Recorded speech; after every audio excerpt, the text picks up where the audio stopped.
Very aromatic, delicious, flavorful, mouth-watering, ganyan ko po i-describe ang steam cake na ito. At bonus na ang napakasimpleng ingredients at proseso, isama nyo na to sa listahan na lulutuin sa paparating na Kapaskuhan. Let's get started!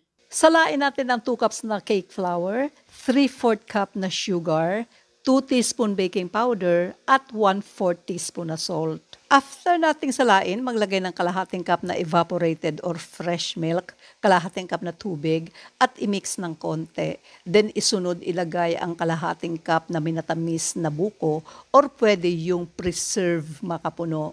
Maglalagay din tayo ng 2 teaspoon butter flavor and i-mix na natin until smooth ang mixture or wala ng lumps. Then, iset aside muna kasi gagawa tayo ng mirang. Sa mirang naman, gagamit lang tayo ng 6 egg whites. Ibit natin using hand mixer at mag-add ng 1 teaspoon lemon juice. Habang binibit natin, ilagay ang sugar gradually lang or you can make 3 addition and continue beating until peaks form. I-add gradually ang mirang sa butter mixture at ifo-fold and mix lang natin. You can make 3 addition ng mirang sa butter to prevent from deflating and dense. Fold and mix lang natin every addition and don't overmix.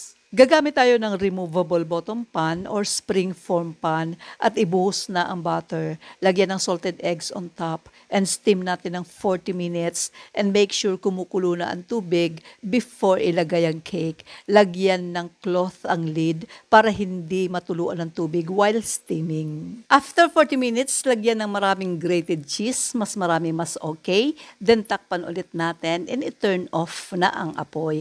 Hayaan lang natin ng ilang minutes or hanggang mag-melt na ang keso. Palamigin muna natin at least 10 to 15 minutes before tanggalin sa pan. Kapag cool down na, release the cake from the sides for easy removal. Kapag removable bottom pan, ipatong lang sa baso and pull down slowly ang pan. Masarap din po ito ng medyo mainit-init pa at samahan nyo na rin ang kape or malamig na inumin at pwede nang i-enjoy ang steam cake na homemade.